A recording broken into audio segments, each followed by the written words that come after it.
미래를 보는 창 JTB. 안녕하세요. JTB J입니다. 드디어 엘리어트 파동 기본 이론을 진행을 하기로 결정을 했습니다. 물론 정리를 하면서 약간 개인적으로 후회는 했어요. 내용이 생각보다 많더라고요. 제가 다룰 내용은 엘리어트 파동 이론의 전체가 아닙니다. 기본 이론에 대한 부분입니다. 기본 이론만 가지고는 일단 시장에 적용할 수는 없습니다. 기본이라는 건 말 그대로 엘리어트 파동 이론을 이해하는데 필요한 그냥 기본 지식이라고 생각을 하시면 됩니다. 그래서 일단 금요일날 이제 합편을 할 거거든요. 금요일까지 기본 이론에 대해서 완료하는 것을 목표로 진행을 할 예정이고, 이제 금요일까지 진행된 내용을 바탕으로 해서 조금 더 깊이 파보고 싶다, 이러신 분들은 뭐 책을 사서 보시든지, 그래서 조금 더 심화 학습으로 넘어가시면 될 것 같습니다. 제가 심화 학습까지는 해드리기는 좀 많은 무리가 있을 것 같아요. 굉장히 많은 시간을 필요로 하고, 그리고 심화 학습을 이해하기 위해서는 실제적으로 이제 실전 트레이닝이 필요하거든요. 그런 것들은 최소한 몇 년이 필요합니다. 몇 년이 필요한 이유는 뭐 이번 기본 이론을 통해서 왜 그렇게 많은 시간이 필요할 수밖에 없는지 부분도 간단하게 언급을 해드릴게요. 그리고 오늘 이제 한국은행 금통위가 있었죠. 제가 이것도 미리 말씀을 드렸습니다. 제 채널을 구독하시는 분들은 이번 10월달 금통위에서 금리 인하 확률이 굉장히 높다라는 것을 다 알고 계셨을 거예요. 그래서 오늘 결국 이 금통위에서 금리 인하가 진행이 됐습니다. 그래서 우리나라 기준금리는 1.25%가 됐어요. 역사상 가장 낮은 수치고 아마 계속 갱신을 해 나갈 겁니다. 지금 우리나라 올해 경제 성장률도 다시 하향 조정이 됐죠. 근데 연말이 되면 또 다시 하향 조정이 돼서 2%가 깨질 가능성이 굉장히 높습니다. 그리고 이제 우리나라 역시 전 세계 그 기준금리 흐름에 이제 같이 동조해서 거의 제로금리화로 장기적으로 그렇게 갈 가능성이 굉장히 높다라는 점, 그 부분도 참고를 하시면 될 것 같아요. 그럼 바로 본론으로 들어가도록 하겠습니다. 엘리어트, 풀네임은 랄프 넬슨 엘리어트입니다. 1871년생이고요. 1948년 뉴욕에서 사망을 했습니다. 간단하게 엘리어트에 대해서 좀 소개를 해보자면, 이 사람은 처음부터 뭐 금융계에 있었던 사람이 아니었습니다. 그냥 철도회사, 철도 보수원으로 일을 했었고요. 그리고 배차원으로도 일을 했었고, 그리고 영무원으로도 일을 했습니다. 철도회사에서 뭐 이런저런 일, 잡다한 일, 여러 가지 이제 그런 일들을 하면서 일을 하다가 철도 회계 전문가로 전환을 한번 했어요. 이런 직업을 가지고 있었지만 아무래도 평소에 엘리어트도 금융 쪽에 관심을 많이 갖고 있었다라는 게 이 철도회계 전문가로 전환을 했다라는 이 부분에서 조금 확인을 할 수 있었고요. 그리고 철도회계 전문가로 전환한 이후에는 이제 격리 담당 중역으로 일을 하다가 사회생활을 은퇴를 했습니다. 그리고 은퇴 후에는 이제 본격적으로 금융시장에 뛰어들기 위해서 이제 엄청난 노력을 합니다. 일단 은퇴 후에 가장 처음으로 했던 일이 바로 과거 75년간의 주가 데이터를 모두 다 수집을 하고요. 연구하고 분석을 해서 주가 흐름에 대한 이론을 정립을 하게 됩니다. 그리고 엘리어트가 얼마나 꼼꼼하게 분석을 했었냐면, 주가 데이터가 보통 연간 데이터, 그러니까 캔들로 기준으로 본다면 뭐 연봉이겠죠. 연봉, 월봉, 주봉, 일봉, 그리고 60분봉, 30분봉까지. 그러니까 대파동에서 마이크로 파동까지 그 움직임을 다 세세하게 다 분석을 했어요. 그래서 그 모든 흐름에 다 적용이 되게끔 자신만의 이론을 정립을 했습니다. 그게 바로 이제 엘리어트 파동이고요. 주식 투자 전문지 편집장인 콜린스라는 사람, 이 사람에게 자신이 이렇게 이제 정립한 이 파동 이론, 이것을 소개를 했어요. 콜린스라는 사람한테. 그리고 이 콜린스가 이제 주식 투자 전문지 편집장이라고 제가 말씀드렸죠. 주식 투자 전문지 편집장이었기 때문에 당연히 이 콜린스라는 사람도 이 이론을 보고 이게 어떤 이론인지, 얼마만큼 가치가 있는 것인지 잘 알았겠죠. 그래서 일단 엘리어트는 콜린스를 만나서 자신의 이론을 일단 다 소개를 하고요. 그리고 당시 주식시장은 초강세였습니다. 미국 시장에. 이때가 여러분들 잘 아시겠지만 1928년, 29년 이쯤이었어요. 그래서 이때 시기는 주식시장이 초강세였는데 엘리어트는 자신이 이제 분석했던 그 파동 이론에 입각해서 조만간 대폭락이 올 것임을 같이 콜린스에게 언급을 했습니다. 그리고 그 이후에 엄청난 폭락이 왔었죠. 그게 바로 1929년 1차 대공황이었습니다. 한마디로 엘리어트는 아무런 정보도 다 필요 없이 오직 파동 이론을 통해서만 1차 대공황의 그 대폭락을 미리 예견을 했었습니다. 근데 엘리어트는 이것을 일단 순수한 마음으로 많은 사람들에게 소개되길 원했어요. 그래서 주식투자 전문지 편집장 콜린스를 찾아간 거였거든요. 근데 콜린스 이놈의 시기가 엘리어트가 정립한 이 파동 이론을 자기만 알고 그대로 다 사장시켜버렸습니다. 그리고 콜린스는 대공황이 시작되기 전에 공매도 포지션으로 엄청난 대박을 맞아버립니다. 자기만 그냥 꿀꺽한 거예요. 엘리어트는 진짜 순수한 마음으로 많은 사람들을 위해서 이 이론을 만들고 그리고 이것을 공개하기 위해서 다 정립을 해놨는데 콜린스 혼자 이것을 홀라당 다 먹어버린 겁니다. 그냥.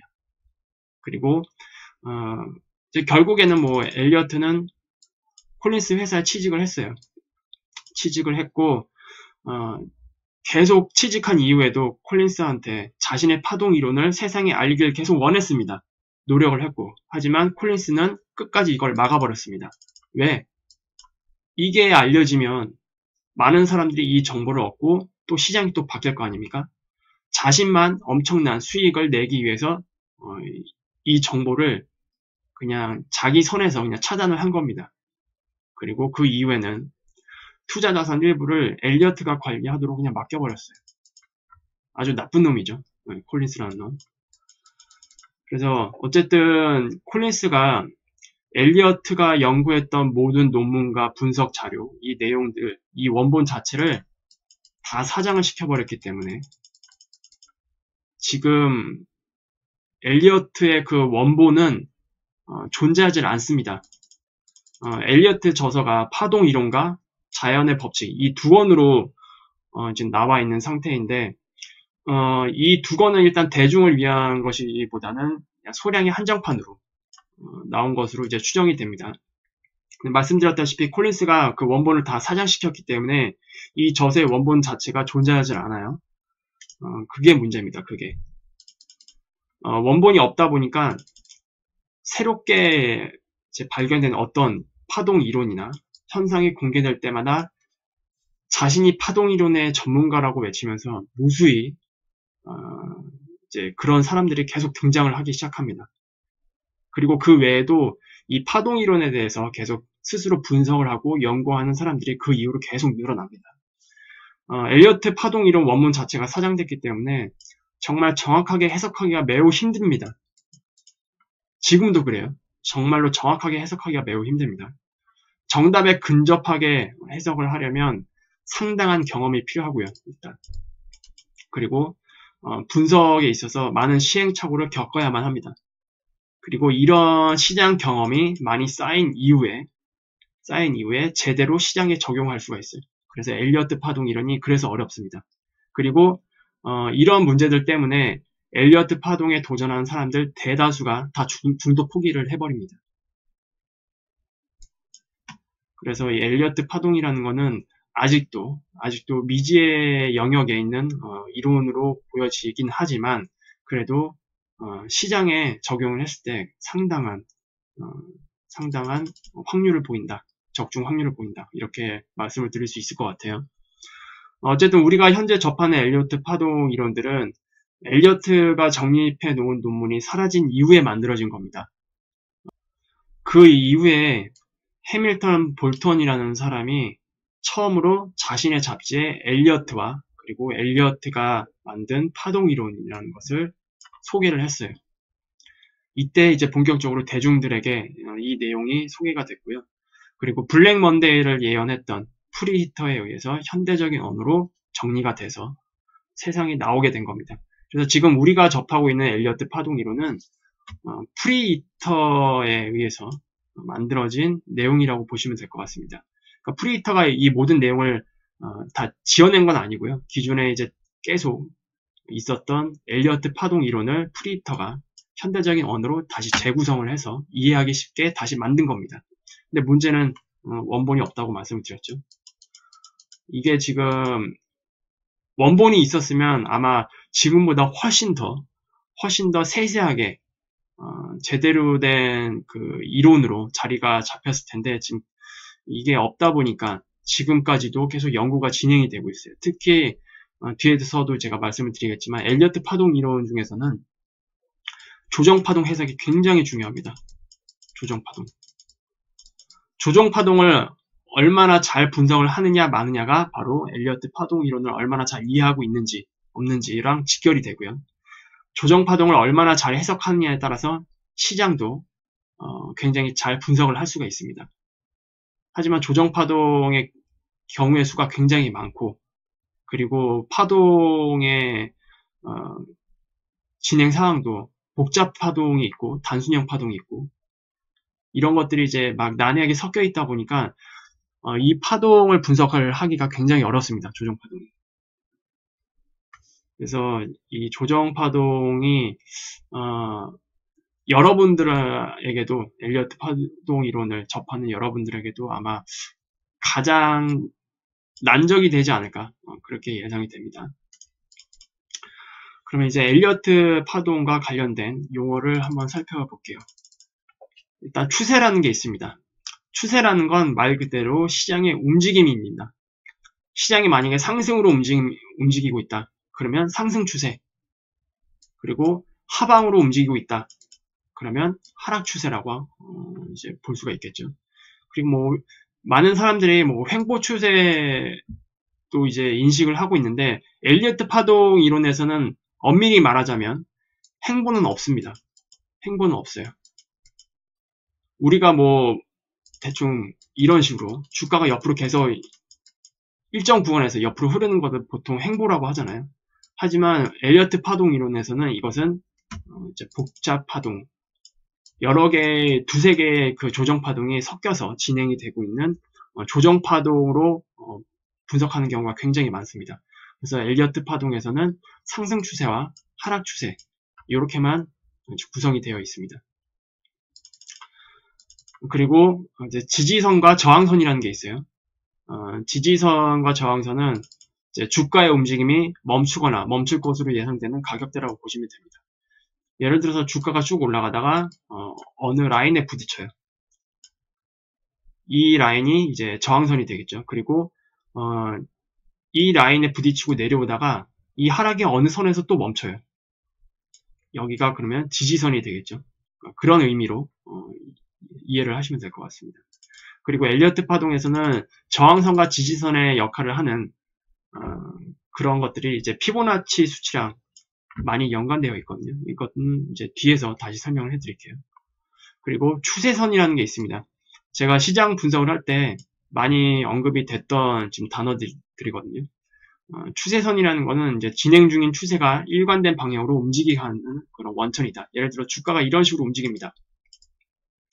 이런 식으로 움직이면 이제 의미 있는 저점끼리 이제 연결을 하게 되면 상승 추세에서는 이게 상승 추세선이 됩니다.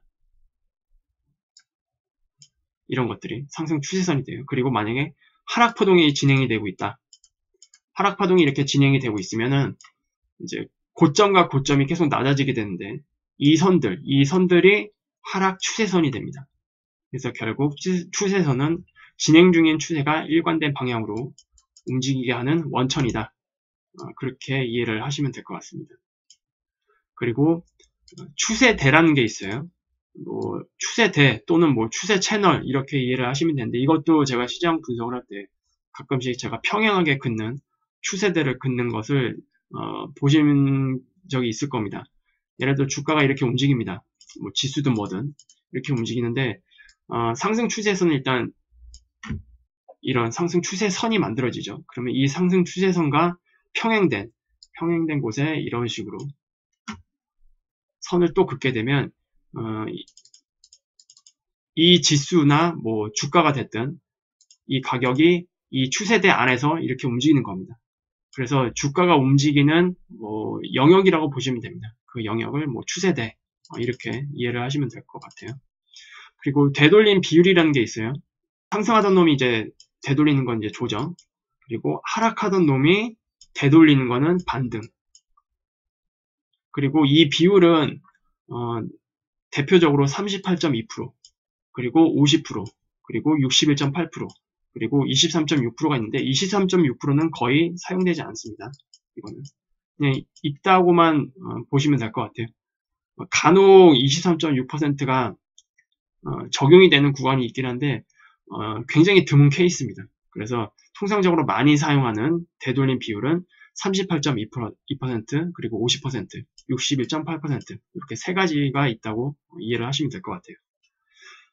그리고 이제 엘리어트 파동에서는 파동이 크게 두 가지 종류가 있거든요. 하나는 충격 파동, 하나는 조정 파동 이렇게 있습니다. 충격 파동과 조정 파동에 대해서는 뒤에서 자세히 제가 설명을 또 드릴게요. 그래서 어쨌든 엘리어트 파동과 관련된 용어는 대표적으로 뭐 추세는 뭐 상승 추세, 하락 추세 이렇게 두 가지가 있고요. 그리고 지지선, 저항선, 그리고 추세선, 그리고 추세대 혹은 추세 채널, 그리고 되돌림 비율, 그리고 충격 파동과 조정 파동 이런 것들이 있다. 이렇게 이해를 하시면 될 것 같습니다. 그럼 이제 파동의 기본 구조에 대해서 이제 알아보도록 할게요. 이제 파동에는 크게 충격 파동과 조정 파동이 있다고 말씀드렸죠. 거기서 이제 충격 파동은 주가의 흐름이 추세를 그리면서 움직이는 방향으로의 파동이라고 보시면 됩니다. 그러니까 추세와 일치하는 파동이라고 보시면 돼요. 충격 파동이라는 게. 이제 원문에서는 임펄스 웨이브라고 나올 거예요. 그리고 조정 파동 같은 경우에는 추세와 반대로 움직이는 파동. 원문에서는 코렉티브 웨이브라고 이제 나옵니다. 그래서 충격 파동은 통상 5개로 구성이 되어 있습니다. 그리고 조정 파동은 3개로 구성이 되어 있습니다. 그리고 충격 파동이 올라갈 때에도 마찬가지로 여기가 이제 1번 파동입니다. 1번 파동, 그리고 2번 조정 파동, 그리고 3번, 그리고 4번, 5번.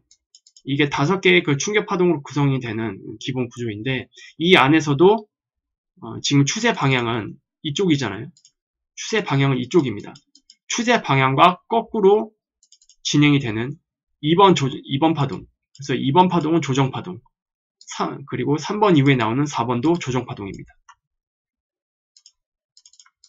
그래서 충격 파동의 경우에는 그 내부에 3개의 충격 파동과 2개의 조정 파동으로 또 구성이 되어 있어요. 그리고 조정 파동은 제가 이렇게 크게 A, B, C 이렇게 3개로 구성이 되어 있다고 말씀을 드렸는데 이것을 이제 놓고 보면은 조정 파동이라는 거는 이제 먼저 큰 충격 파동이 만들어지고 이렇게 조정 파동이 만들어집니다. 이게 지금 상승 추세예요. 상승 추세.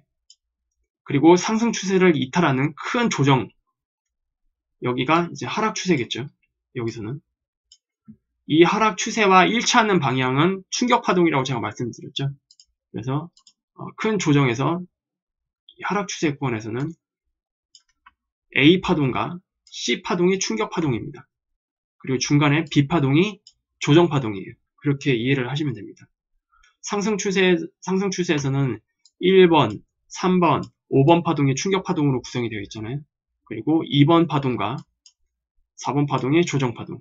네, 하락 추세에서는 반대로 A 파동과 C 파동이 충격 파동이고요.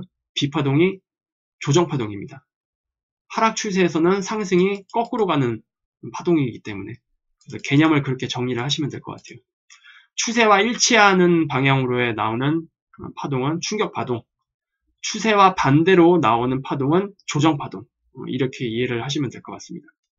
그래서 파동의 한 사이클은 5개의 파동, 그리고 하락 국면에서의 3개의 조정 파동으로 이렇게 구성이 됩니다. 그리고 기본 파동을 1차 세분화하면은 여기서 지금 나오는 이 5개의 파동 있잖아요. 이거 좀 다시 크게 그려볼게요. 이 5개의 그 충격 파동을 세분화하면은 이 안에는 또 다시 파동이 들어 있습니다. 각각 이 안에는 하나, 둘, 셋, 넷, 5개 이렇게 들어 있고요. 이 안에도 똑같이 하나, 둘, 셋, 넷, 5개. 그리고 마지막 5원 파동에서도 하나, 둘, 셋, 넷, 5 이렇게 세부적으로 이런 파동이 들어있고요. 그리고 2번과 4번 파동에서도 마찬가지로 세분화시키면 이렇게 하나, 둘, 셋 조정파동, 그리고 하나, 둘, 셋 각각 3개의 조정파동 이렇게 구성이 되어 있습니다. 그래서 5개의 파동 안에는 21개의 소파동이 이런 식으로 구성이 되어 있다. 그리고 이제 조정파동 크게 A, B, C 이렇게 나오게 되는데 이 안에도 마찬가지로 A와 C는 충격파동이기 때문에 이 안에 5개가 또 들어있겠죠. 하나, 둘, 셋, 넷, 5. 여기서도 하나, 둘, 셋, 넷, 5. 그리고 반대로 추세와 반대되는 반등파동 하나, 둘, 셋. 그래서 이 전체 하나의 그 사이클이죠. 5개의 충격파동과 3개의 조정파동. 이 안에는 각각 이렇게 소파동으로 이런 식으로 구성이 되어 있다. 그리고 여기서 이제 조금 말씀을 드릴 게 있는데 지금 여기에 제가 말씀드린 이 파동은 파동의 기본 구조입니다. 시장에서 나타나는 파동은 전부 다 이런 식으로 나타나지 않아요. 그냥 이거는 파동 이론을 이해하기 위한 기본 구조가 이렇게 구성이 되어 있다. 이렇게 이해를 하시는 게 좋습니다. 그리고 여기서도 이제 느끼셨겠지만 지금 이 커다란 모양 있잖아요. 하나, 둘, 셋, 넷, 5 그리고 A, B, C 이 모양이 이 안에도 들어있단 말이에요. 그리고 이 모양이 또 크게 모여서 더 큰 파동을 만듭니다. 그래서 파동은 사실상 프랙탈 구조로 구성이 되어 있습니다. 프랙탈 구조로 이제 구성이 되어 있는 게 보통 자연에서 많이 볼 수 있죠. 자연에서 뭐 이런 대표적인 예가 이런 나뭇잎 같은 것들 각각 나뭇잎들이 이런 모양을 구성을 하고 있고 이 전체가 또 똑같은 모양을 더 크게 구성을 하고 있고 그리고 이런 모습들이 뭐 또 구성이 되어 있는 경우도 있겠고 어쨌든 무한히 반복되는 그런 프랙탈 구조를 가지고 있다. 이렇게 이해를 하시면 될 것 같습니다. 일단 기본 파동 구조는 제가 앞서도 말씀을 드렸지만 파동을 이해하는 그냥 수단일 뿐입니다. 앞서 보았던 이런 기본적인 파동 구조는 이제 엘리어트 파동을 이해하기 위한 내용일 뿐이고요. 그리고 실제로 시장에서는 기본 파동으로만 나타나는 경우가 굉장히 드물기 때문에 그 부분을 꼭 염두에 두셔야 합니다. 그리고 개인 투자자들이 갈수록 똑똑해진 덕분에 과거보다 지금 최근으로 올수록 파동의 변형이 많이 일어나는 것을 저는 체감을 하고 있어요. 뭐 예를 들어서 2015년 전까지만 해도 지금보다 훨씬 더 파동을 분석을 좀 더 쉽게 할 수 있었습니다. 파동이 변형되는 경우가 드물기 때문에. 근데 지금 계속 이제 개인 투자자들도 굉장히 똑똑해지고 메이저 입장에서는 개인 투자자들을 속이기 위해서 많은 이제 손바뀜 그런 과정에서 파동이 굉장히 복잡하게 나타나는 경우가 굉장히 많아졌습니다. 지금은. 그래서 파동의 변형이 지금 시간이 가면 갈수록 많이 일어나고 있다. 이 부분도 참고를 해서 알고 계시면 될 것 같습니다. 그리고 기본 파동을 골자로 해서 파동 법칙을 모두 이해하고 변형 파동에 대해서 깊이 공부해야만 시장에 적용하기 위한 모든 준비가 끝나는 겁니다. 여기서 공부를 한다고 해도 시장에 적용할 수 있는 건 아니에요. 그냥 시장에 적용하기 위한 모든 준비가 끝날 뿐입니다. 여기서 이제 실전 경험을 상당히 많이 쌓아야 돼요. 그 부분 제가 앞서서 말씀드렸었죠. 그래서 어쨌든 시장에 적용하는 과정을 수년간 겪으면서 분석에 대한 감을 키워야 됩니다. 분석에 대한 그 감은 뭐 공부로 할 수 있는 게 아니죠. 결국 실전 경험이 굉장히 중요하다는 거고요. 그리고 제가 처음에도 말씀을 드렸지만 엘리어트 파동에서 가장 중요한 거는 조정 파동입니다. 조정 파동 분석이 굉장히 어렵기 때문에 당연히 분석 경험이 많이 쌓여야 돼요. 그때서야 이제 엘리어트 파동을 스스로 적용을 하고 분석할 수 있는 수준에 이제 이룰 수 있게 됩니다. 아직도 조정 파동에 대한 연구가 많은 분석가들에 의해서 좀 진행 중이다. 제가 말씀을 드렸는데 이게 다 엘리어트 원소가 없는 관계로 일어나고 있는 일들입니다. 그 콜린스라는 나쁜 놈의 새끼가 엘리어트 원소를 다 없애버리는 바람에 지금 이렇게 된 거고요. 그래서 결과적으로 엘리어트 원소가 없는 관계로 지금 전 세계 파동 연구가들의 머리가 쥐가 나고 있습니다. 아직까지도. 그래서 엘리어트 파동은 어쨌든 모든 뭐 주식이나 이런 거에 적용이 된다 이렇게 말씀을 드릴 수는 없고요. 제가 가끔 채널 댓글로도 말씀을 드렸지만 주로 지수, 인덱스죠. 그리고 선물에는 지수 관련 선물도 있고 원자재 관련 선물도 있습니다. 그래서 대표적으로 지수와 선물, 그리고 시총이 굉장히 높은 우량주 이렇게만 적용을 하시는 게 좋습니다. 엘리어트 파동 자체가 그러니까 시장 참여자가 많을수록 그리고 거래 대금이 클수록 시장 왜곡이 덜 발생을 하기 때문에 그런 영역에 잘 맞아 떨어져요. 하지만 거래 대금도 작고 참여자가 적은 중소형주나 소형주 같은 이런 곳에서는 차트의 왜곡이 많이 발생을 하죠. 그래서 그런 곳에서는 잘 적용되지 않는다. 그 부분도 참고를 하시면 될 것 같아요. 그래서 이런 이유들 때문에 해외나 국내 증권사의 수석 애널리스트들은 주로 이 엘리어트 파동을 선물이나 지수 분석에 이용을 합니다.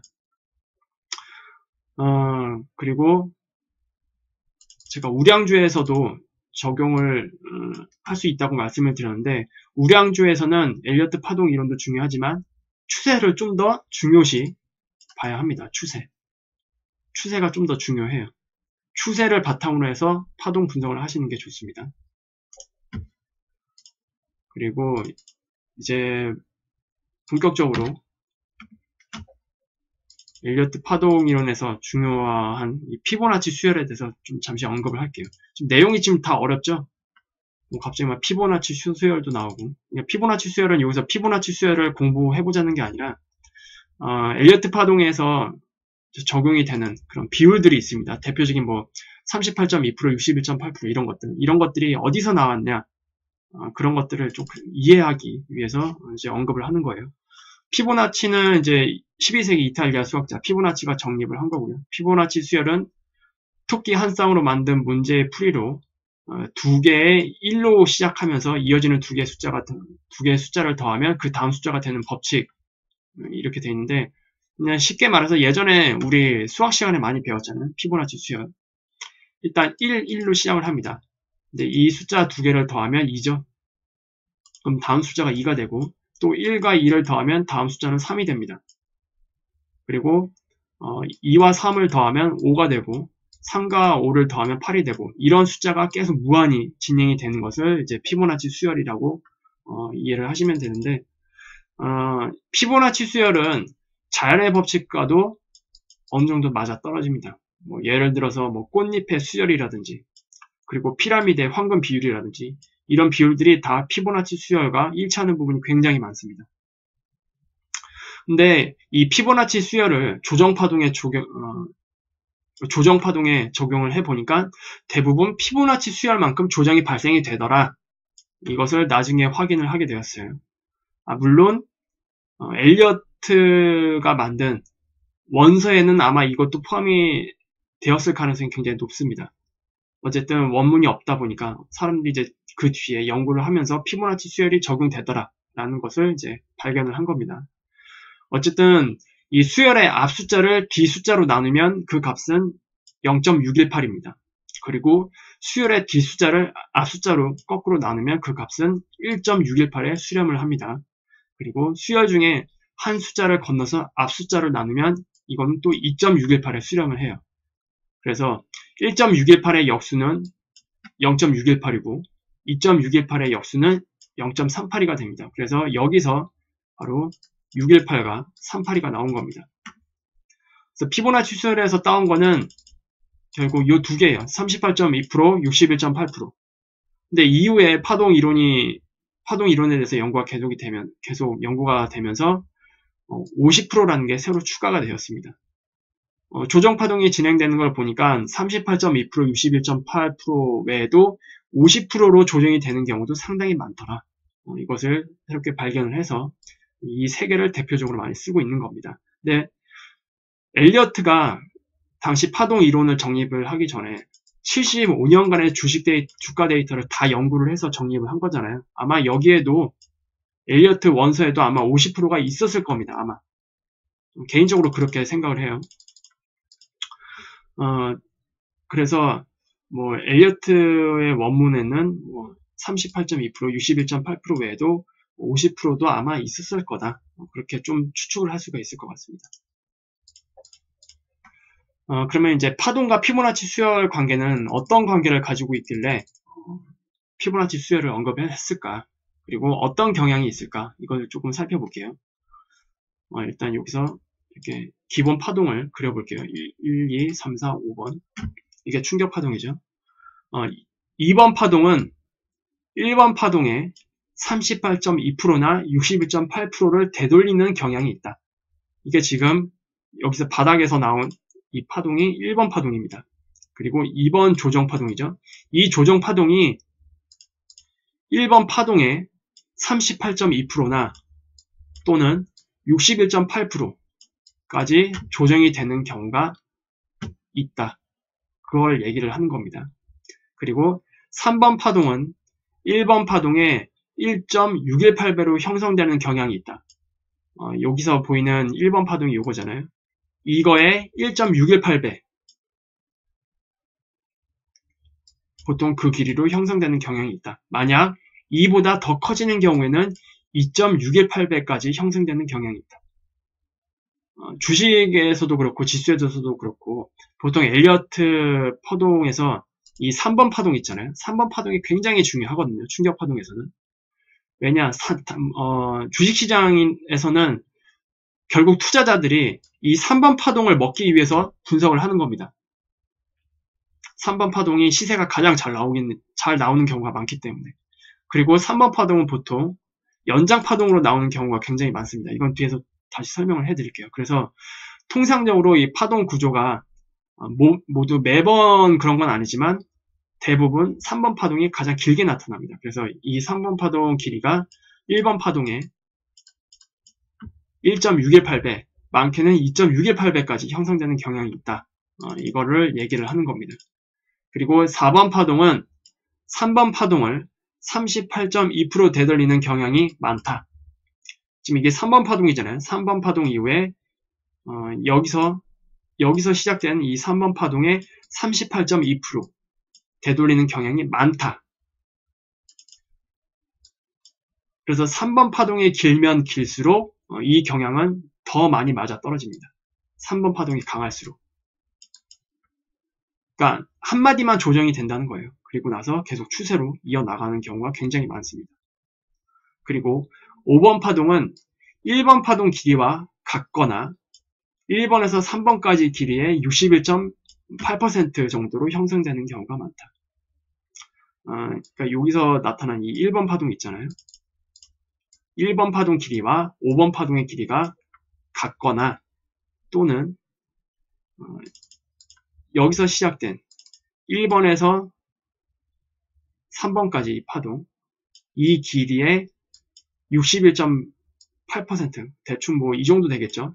이 정도 길이가 5번 파동으로 나온다. 이런 경우가 많다. 이거를 얘기를 하는 겁니다. 그리고 이제 조정 파동입니다. 조정 파동에서 조정 파동이 이렇게 크게 좀 더 잘 보이는 색으로 할게요. 조정 파동이 이렇게 크게 A, B, C로 이렇게 나오잖아요. 여기서 이제 B파동을 말하는 겁니다. B파동은 바로 이 중간에 나오는 요 B파동, 요거를 말하는 거겠죠. B파동은 지그재그 조정인 경우에 A파동의 38.2% 또는 61.8% 되돌리는 경향이 있다. 지금 이게 A파동인데 A파동의 38.2%나 또는 61.8%를 되돌리는 경향이 많다. 그래서 시장 분석을 할 때 보면은 뭐 상승중 조정이라든지 그리고 뭐 하락 파동에서 반등이 나온다든지 이런 구간을 보면은 38.2% 또는 62.8%까지 반등이 나오고 다시 하방으로 빠지는 경우가 굉장히 많은 것을 볼 수가 있었습니다. 제가 분석을 할 때도 특히 61.8%까지 반등이 나오고 또는 38.2%까지 반등이 나오고 다시 하락으로 전환하는 경우가 굉장히 많았죠. 이런 것들을 이제 얘기를 하는 겁니다. 그리고 불규칙 조정인 경우에는 A파의 1.382배 또는 1.618배로 나타나는 경향이 보인다. 이제 불규칙 조정 파동이 이제 이런 거잖아요.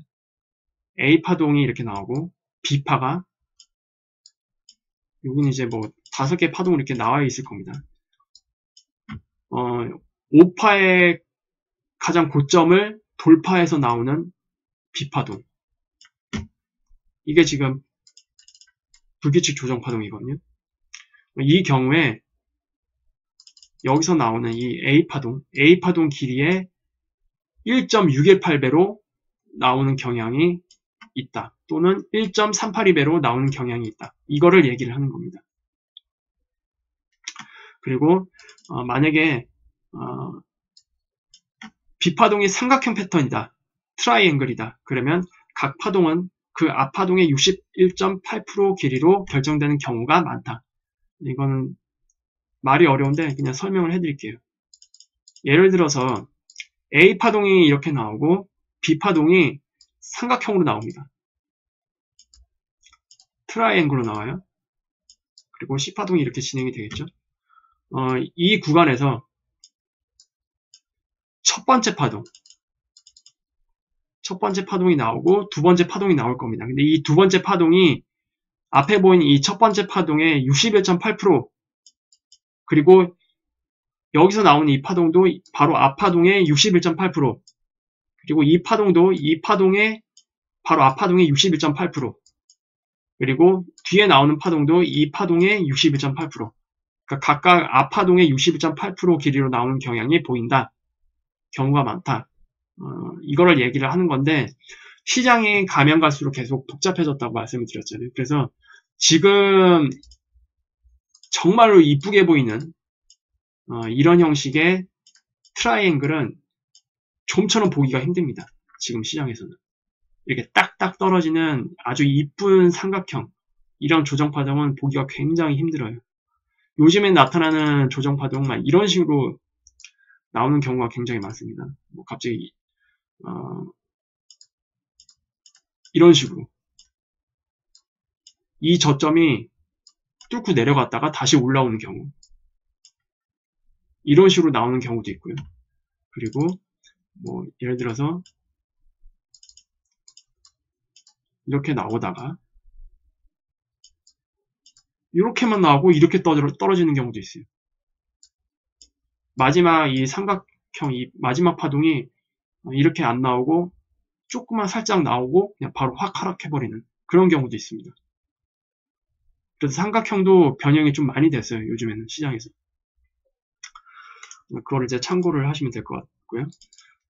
그리고 제가 이 50%라는 이 되돌림은 피보나치에서는 존재하지 않는다고 말씀드렸죠. 그 이후에 이제 연구를 하다 보니까 50%라는 것도 이제 많이 발생이 되더라. 그래서 추가가 된 거고요. 그래서 주로 우리가 사용을 하는 거는 38.2%, 61.8%, 50% 이렇게입니다. 그리고 23.6% 요거는 제가 많이 안 쓴다고 말씀드렸지만 피보나치 조정 때 보면 이 수치가 있긴 있어요. 이 수치가 주로 언제 나오느냐 이제 충격 파동에서 3파 이후에 이 4파 조정에서 가끔 보입니다. 가끔 정말로 이 추세가 너무도 강해서 3파가 나온 이후에 4파가 23.6%만 아주 살짝 눌리고 가버리는 경우 간혹 나타납니다. 간혹. 그리고 하락파동에서도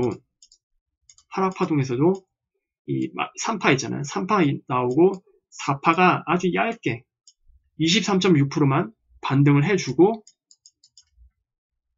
계속 하락을 이어가는 경우, 이런 경우가 간혹 보입니다. 간혹. 하지만 제가 앞서도 말씀드렸다시피 빈번하게 발생되는 경우는 아니에요. 그래서 23.6%는 잘 안 쓰인다라는 거 기억을 해두시면 될 것 같습니다. 그러면 이제 파동의 법칙에 대해서 설명을 할게요. 이제부터 좀 잘 들으셔야 됩니다. 물론 파동과 피보나치 수열의 관계도 중요하지만 파동의 기본 법칙에 대해서도 잘 이해를 해야만 한다. 그래야 파동 법칙을 이제 입문을 할 수가 있다. 그렇게 보시면 될 것 같습니다. 파동의 기본 법칙은 총 4가지가 있습니다. 총 4가지. 일단 첫 번째로는 절대 불가침의 법칙. 절대 불가침의 법칙. 이거는 이 법칙을 어기면 안 돼요. 그러면 파동이 성립되질 않습니다. 만약에 파동을 분석을 하다가 절대 불가침의 법칙을 훼손을 하는 경우가 발생을 한다? 그러면 파동을 다시 분석을 해야 됩니다. 기존에 분석했던 그 파동은 맞지 않는다는 얘기예요. 그래서 총 4가지의 그 기본 법칙이 있는데 유일하게 이 첫 번째 절대 불가침의 법칙이 절대로 예외가 없는 모든 파동에 적용되는 절대 법칙입니다. 절대 법칙. 예외가 없어요, 이거는. 그리고 두 번째로 4번 파동의 법칙이라는 게 있고요. 그리고 파동 변화의 법칙, 그리고 파동 균등의 법칙이 있는데 요 밑에 요 3가지는 많이 발생되는 경우입니다. 그래서 밑에 3가지 내용들은 발생 확률이 굉장히 높다. 하지만 절대 법칙은 아니다. 발생하지 않을 수도 있다. 그렇게 이해를 하시면 됩니다. 파동 기본 법칙을 좀 이제 공부를 하다 보면은 가끔 가다가 요 2, 3, 4번 있잖아요. 2, 3, 4번이 마치 절대적인 법칙처럼 오해를 하시는 분들이 있습니다. 그런 분들은 파동 분석을 하기가 어렵겠죠. 발생될 그 확률이 높긴 하지만 발생되지 않아도 상관이 없습니다. 이 법칙을 무시해도 상관은 없어요. 그래도 파동을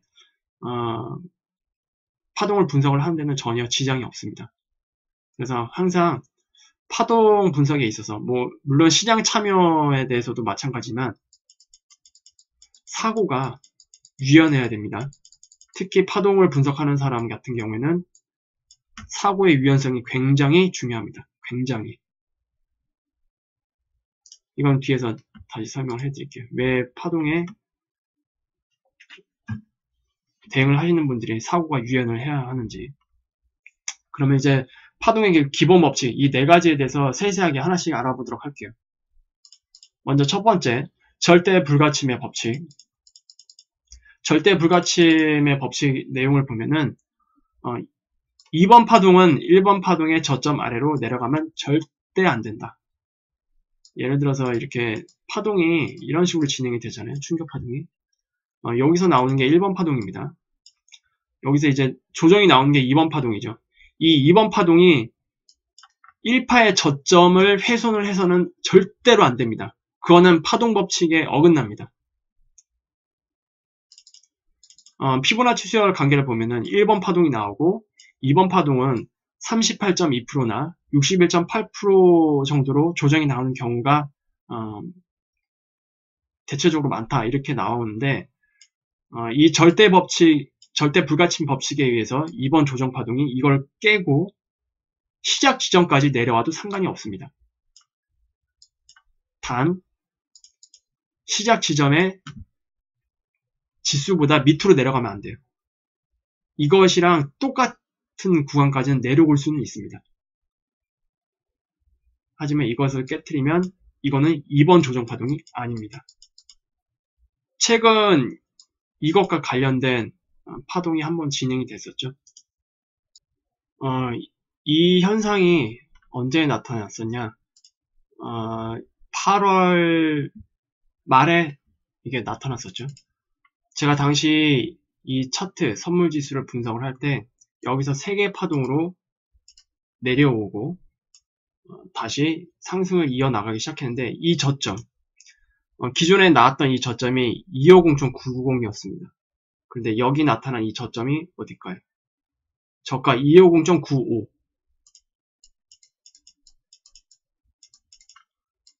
이 저점보다 0.05포인트 바로 위에서 저점이 나오고 추가 하락이 나오지 않았습니다. 만약에 여기서 이 파동이 이 저점을 깼다. 예를 들어서 뭐 250.85까지 나왔다. 그러면 이건 2파가 아닙니다. 1파 저점을 훼손을 했기 때문에. 그럼 파동 분석이 지금처럼 진행이 안 됐겠죠. 그래서 결국 제가 지금 파동을 뭐 이런 식으로 1파, 2파, 그리고 여기서 지금 3파가 나오고 4파, 지금 5파가 나오는 중인데 여기서 만약에 저점을 훼손을 했다. 그렇게 되면은 여기서 1파로 카운트를 할 수가 없습니다. 바로 이런 것들을 이제 얘기를 하는 겁니다. 그래서 엘리어트 파동에서는 중요한 구간에서는 한 호가 차이의 그 가격이 굉장히 중요할 때가 많습니다. 그거에 따라서 파동의 분석 방향이 완전히 달라지기 때문에 그걸 이제 참고를 하시면 될 것 같아요. 어쨌든 2번 파동은 1번 파동 저점 아래로 절대로 내려가면 안 됩니다. 그리고 충격 파동 1번, 3번, 5번 파동 중에서 가운데 그 3번 파동이 가장 짧아서는 안 됩니다. 그러면 그거는 충격 파동이 아니에요. 예를 들어서 1번 파동이 나오고 2번 파동이 나오고 3번 파동이 1번 파동보다 좀 작게 나왔습니다. 그리고 조정이 또 나왔어요. 근데 5번 파동이 3번 파동보다 길게 나와요. 그러면 이거는 엘리어트 파동이 아니죠. 엘리어트 파동이 충격 파동이 아닙니다. 왜냐? 가운데 이 3번 파동이 가장 작게 나왔기 때문에. 뭐 이런 것들도 있겠죠. 뭐 예를 들면 뭐 이런 식으로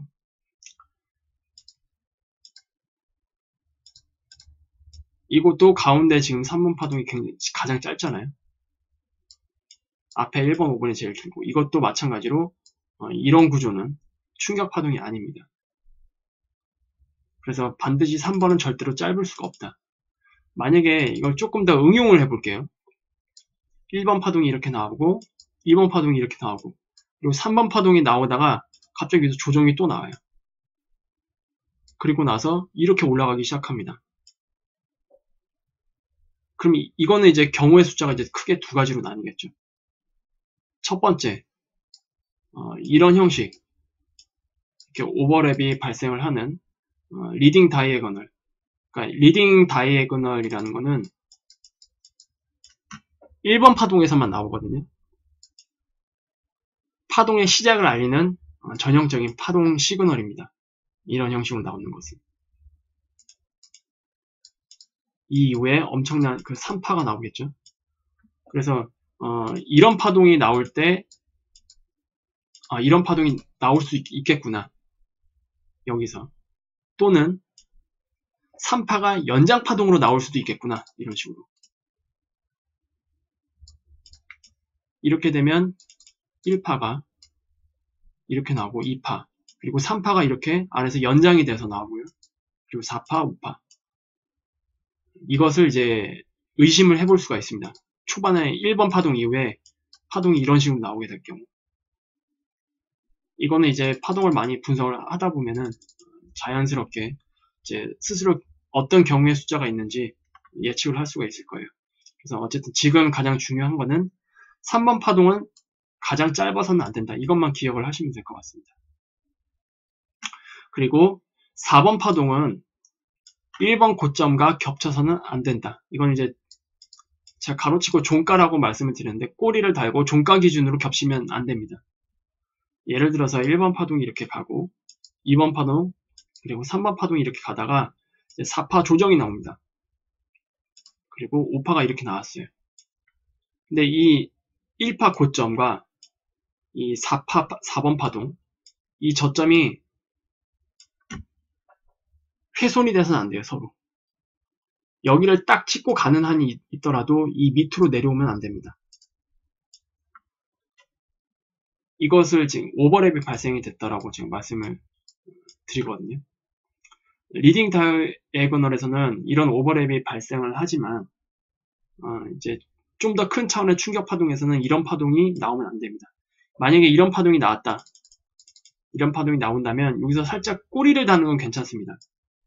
훼손하다가도 종가상 이것을 다시 올려서 끝내는 경우는 그래도 인정을 해주는 게 좋습니다.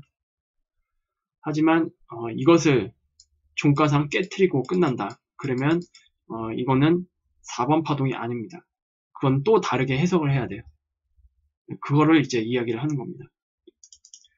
그리고 두 번째, 4번 파동의 법칙. 4번 파동은 3번 파동 내의 소파동 네 번째 파동 저점과 일치하거나 3번 파동의 전체의 38.2%를 되돌리는 경우가 많다. 이 4번 파동의 법칙은 절대 법칙 아닙니다. 다만 그런 것들이 발생할 확률이 높다라고 이해를 하시면 된다고 말씀드렸죠. 이렇게 파동이 올라갑니다.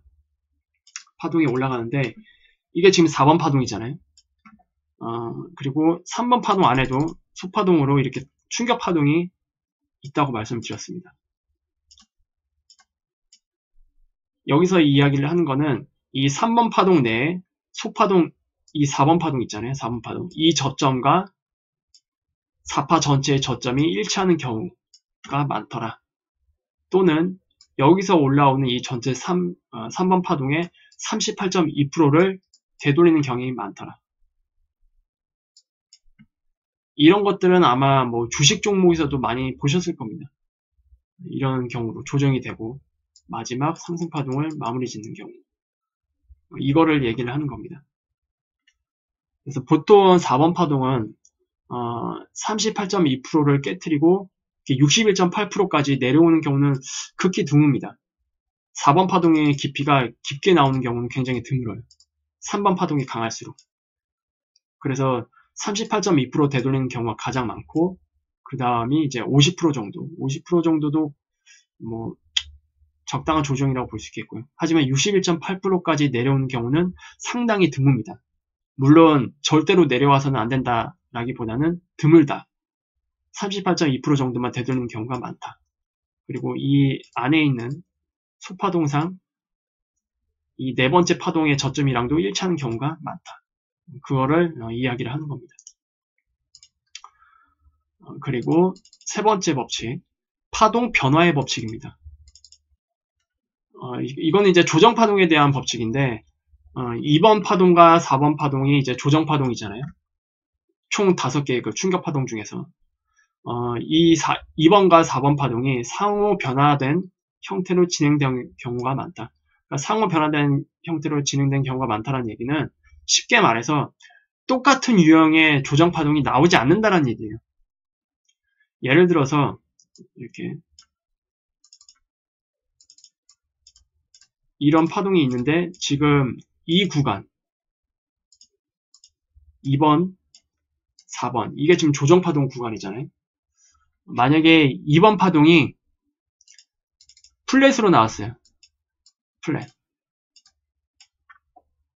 그러면 4번 파동은 지그재그. 일반적인 그러니까 기본 파동 구조가 이제 지그재그거든요. 이런 식으로 N자형 지그재그로 나옵니다. 보통 경향이.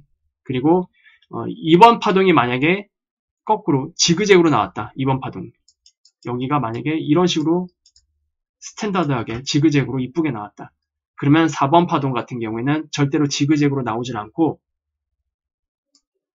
뭐 이런 식으로 플랫이나 불규칙 플랫이나 또는 일반 플랫 또는 삼각형 이런 식으로 나올 확률이 높다. 이렇게 이해를 하시면 됩니다. 제가 말씀드렸지만 이건 절대 법칙이 아닙니다. 이렇게 나올 확률이 높다. 그렇게 이해를 하시면 됩니다. 그래서 결국 단순형과 복잡형으로 번갈아 가면서 2번과 4번에서 나온다. 그렇게 이해를 하시면 됩니다. 그리고 5파 이후에 이렇게 크게 ABC 조정파동이 또 있잖아요. 5파까지 나온 이후에. 이것도 마찬가지로 A 파동이 만약에 지그재그로 나왔어요. 이렇게 A 파동이 지그재그로 나오면 B 파동은 플랫 형태로 나오거나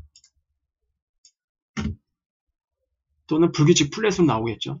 그럴 확률이 높다. 근데 만약에 A 파동이 플랫으로 나왔어요. 이렇게. 그러면 B 파동은 이런 식으로 지그재그로 나올 가능성이 높다. 그리고 뭐 C파는 이런 식으로 나오겠죠. 3, 3, 5 형태. 총 구조가. 이거를 얘기를 하는 겁니다. 하지만 조정파동 같은 경우에는 꼭 이것을 기억을 하실 필요는 없습니다. 조정파동은 제가 가장 어렵다라고 말씀을 드렸죠. 조정파동은 그냥 어떻게 나올지 모른다라고 대응을 하시는 게 훨씬 더 좋습니다. 그래서 파동 변화의 법칙에서는 이 두 가지만 좀 기억을 하시면 될 것 같아요. 충격 파동에 있어서 2번과 4번 파동에 대한 그 파동을 이야기를 하는 거다. 그것만 이제 기억을 하시면 되고 2번 파동이 지그재그 같은 단순형으로 나온다면 4번 파동에서는 뭐 플랫이나 삼각형으로 나타날 확률이 높다. 또는 2번 파동에서 만약에 뭐 삼각형이나 플랫으로 나온다면 4번 파동에서는 일반적인 지그재그로 나올 가능성이 높다. 이렇게 이해를 하시면 됩니다. 어쨌든 엘리어트 파동은 제가 방금도 말씀을 드렸지만 조정 파동이 가장 중요하고 굉장히 어렵다라고 말씀을 드렸어요.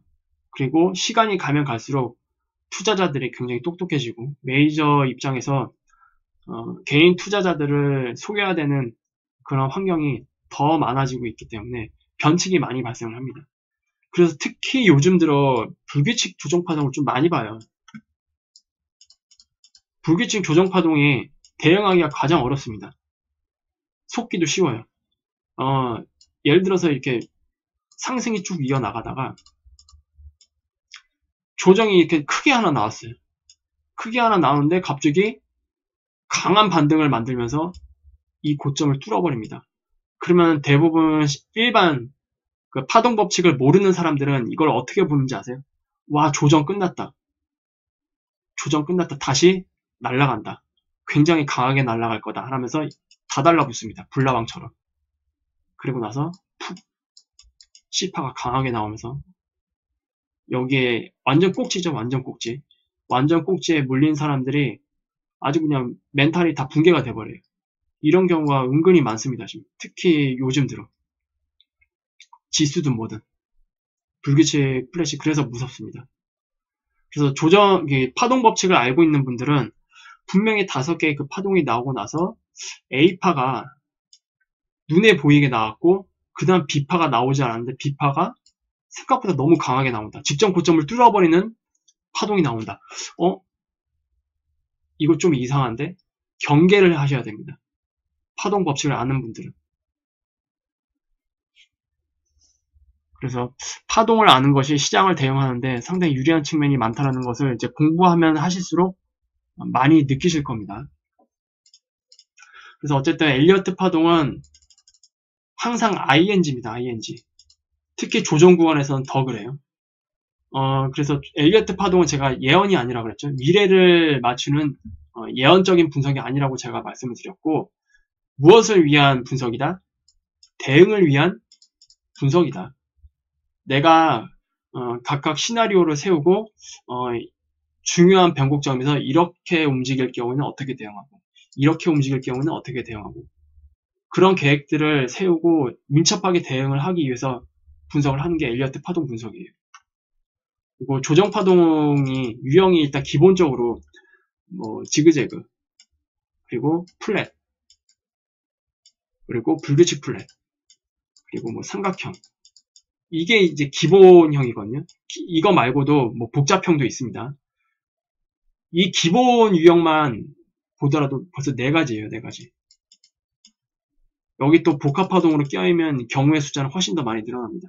그래서 전체적인 흐름을 분석을 할 때 조정파동 구간에서는 항상 2-3가지 시나리오가 항상 존재합니다. 항상.